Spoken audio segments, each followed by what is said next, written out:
Bombo Sports News. Karagdagan sa ating sports news, ang isa pong young Pinoy athlete wagi sa World Table Tennis Youth Contender doon po sa may Estados Unidos. May update po dyan ng Star of Manila.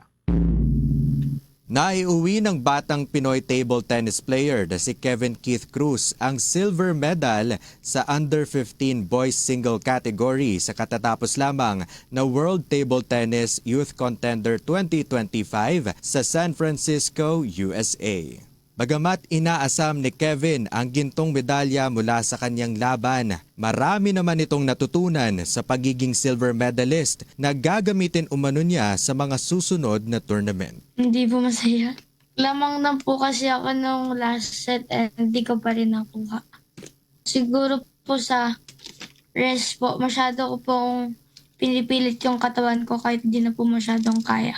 Natutunan ko po doon na hindi po laging nananalo. May time din po na matatalo ka at may matututunan kang iba. Magta-training po ng mabuti at magsisipag po lalo. Dagdag pa ni Cruz, nais niyang tumaas ang kanyang world ranking kaya patuloy lamang ito sa pagsali sa marami pang international tournaments.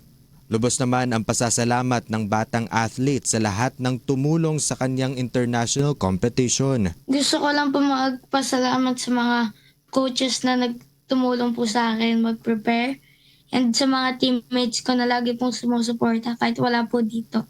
Gusto ko rin po magpasalamat sa ate ko and sa nanay ko at tatay ko po na lagi sumusuporta sa mga bawat tournaments.